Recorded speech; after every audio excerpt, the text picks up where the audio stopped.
We've been at the Grassroots Football Show all day here at the NEC in Birmingham. With me is Chris Kamara now. Chris, if we can just touch on a few subjects with you. First of all, a buy today for a newly promoted club for Birmingham City. They bought Scott Dan. It's rumoured to be about £4 million from Coventry. Is that a bold move because he's untested in the Premier League? He's untested, but he had a fantastic season last year. Chris Coleman brought him on leaps and bounds, and he played ever so well last season. So you can understand that. And Alex McLeish, good manager. He knows the Championship really well. He knows the Championship players that can step up to the Premier League. He's had both ends of it now, and he has a Birmingham City manager, been in the Premier League already, had a season in the Championship. Now he knows that what he had the season when he was in the Premier League wasn't good enough to keep him there. So now it's important that he brings players in from the Championship who can keep him in the Premier League next season. Now, of course, Wolves really yet to splash out. Mick McCarthy will be looking, I guess.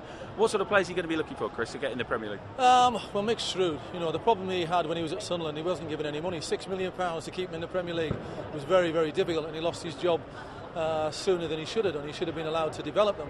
At Wolves, he'll be given a chance, he'll be given an opportunity. I'm surprised he hasn't signed some players already, you know, basically because he's had more of a chance than anybody else. I know a lot of these clubs don't want to pay the wages at this moment in time because it's a lot of money added to what is already going to be a fortune in wages. But I think the Wolves fans have all been waiting for something special. I'm sure Mick's got something up his sleeve. Of course, £80 million. Everyone's talking about that for Ronaldo. I mean, what an incredible amount of money. Well, a player's worth what a club's prepared to pay for him. So Alex Ferguson, for me, knows when a player needs to leave.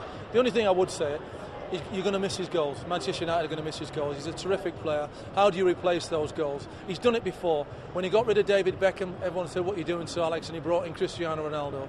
You know, so now we wait and see who he brings after Ronaldo. The only thing I would say on Ronaldo, I think it's foolish to leave Sir Alex Ferguson. I think he's the one man who has made him what he is today, and I think he would have developed into one of the greatest players in the world. I think I said that last year as well, if he'd have stayed with Sir Alex. Already, you know, he's only been gone 24 hours and he's a playboy already, you know, so I think his career might be shortened. Are you enjoying the grassroots football? There's plenty of kids around. I know there's been coaching sessions on, and you can pretty much get anything football related here, can't you? Yeah, it's fantastic. I came back from holiday late last night, so to come here and work as I am with all these youngsters, you know, the real people basically, down to earth, they're what football's all about, and they've come, and it's my first ever time, I have to say, and I'm really surprised at how good it is. And of course, you can get anything from this place, football related.